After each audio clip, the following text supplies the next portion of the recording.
education in art began in my first year of college. Where did you go? Long Beach State. It's now Cal State University, but I started in '59 when I was 17 years old and graduated with a BA in '64. But in between, college stressed me out, so I decided to go to Europe. So I took a Greyhound bus to New York and dumped my bags in Times Square and made a beeline for the Museum of Modern Art. And that's when I really, really got interested in being an artist.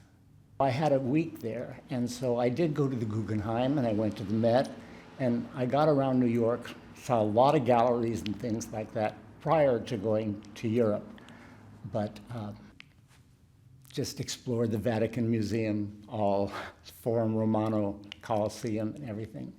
But near my pensione, there's a street called Via Margutta, and it just so happened that they were having the Mostra de Margutta at that time, and that's when all the local artists in Rome put their stuff up out in the street. It was on a Saturday and Sunday afternoon, and I got a real good feeling at that time for modern art, which hadn't been yet introduced to me in college. In college, I was pretty much stuck in the Renaissance, looking at slides of crucifixions, heroic landscapes, and thousands of Virgin Marys. But that just it wasn't for me. I wanted to do modern art. And modern art has many different fields, of course.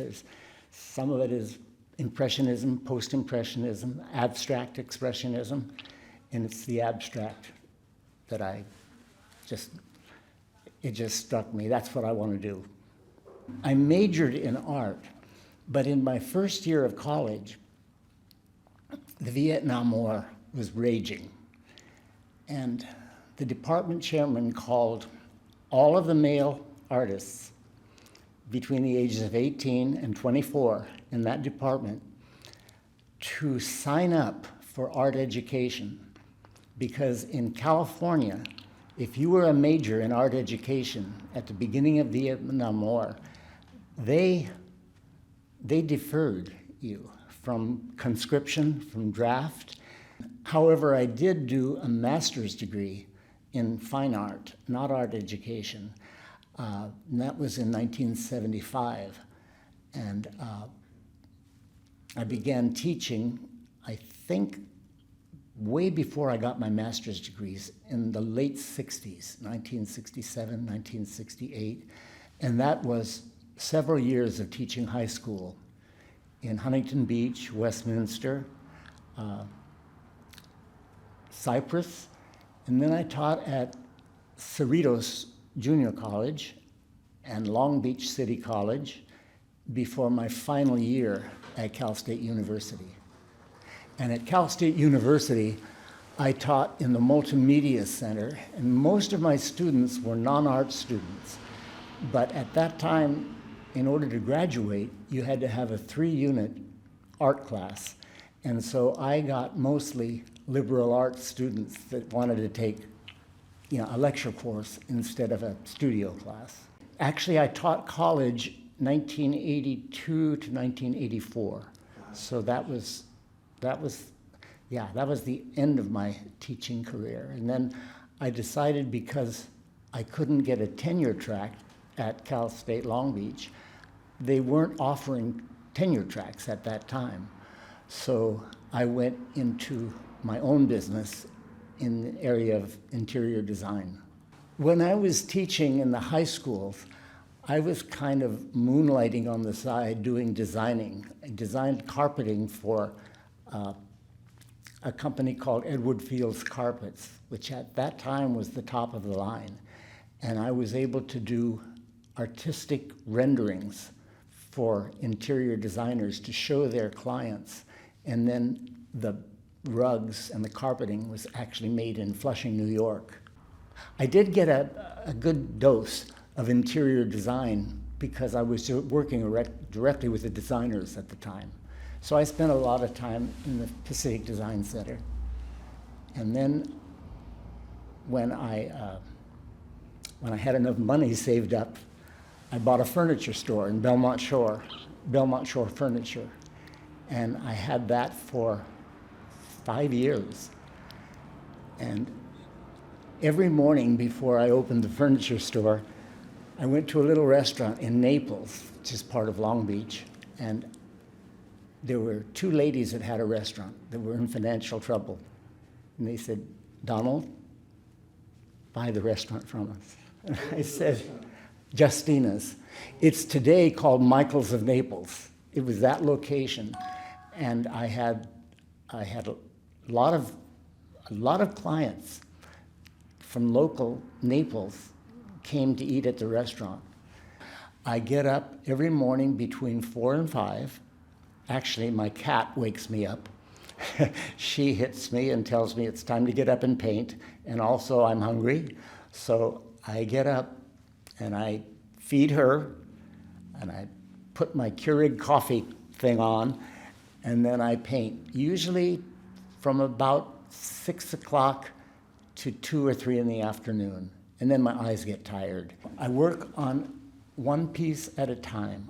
I've tried to do 2 or 3 at a time, and they end up looking too much alike, only because I probably don't want to mix all different colors for each painting. So I paint one at a time, and I started out painting very large. Well, for me, large, 4 by 5. I think I did one that was 4 by 8. No, 2 that were 4 by 8, 4 feet by 8 feet. 1995, I had my major spinal surgery, and I have some chronic pain in my left arm from nerve damage. And so I paint smaller, 18 by 24 and 16 by 20. And there'll be a lot of those paintings in this coming up show. I'll probably have 12 large paintings, and the rest, maybe 30 smaller pieces. I'm always experimenting, and my experiments have not always been successful. In 2012, I had painted a series of cats. I love cats, and I don't like people who don't. But I had this idea of painting a series called Our Feral Friends. My goal was to give the cats human expressions. That's what I tried to do. And so the Long Beach Playhouse gave me a show. So I hung all of my 12 paintings. And when the paintings were all hung and up on the wall before the reception, I looked at them and decided that they looked like they came direct from the taxidermist. They just didn't look real. Of course, I painted them blue, and I painted them purple and magenta. I painted them all kinds of colors. But the one that got the most attention was one that I placed in a mango tree. I do paint a lot of natural pieces. I like to paint cacti, succulents, trees. I did a whole series of trees. Following the exhibition of cats, I had an exhibition of trees, and I think I had 40 trees, and they were all done at the Long Beach Playhouse. So I have shown at the Long Beach Playhouse, I have shown at the Center on 4th Street, and now at the Briggs Memorial Gallery, and I will show again at the Playhouse next year. But I don't paint for money. I paint because I cannot not paint. It's very, very difficult for me to describe what creative expression is, because for many people, it's an outlet. It kind of releases stress. Being an artist by yourself, I can't have anybody around me except my cat. I can't have anybody around me when I paint. But it's really nice to be able to be part of a community of artists who have the same ideas as you do. I I've gotten to know a lot of the people who have bought my paintings. And it's strange to go to somebody's house and see a painting that you did 10 or 12 years ago.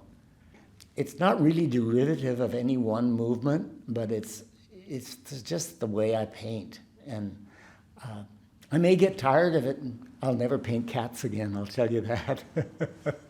Or dogs, or anything that moves. I'll stick with trees and cactus.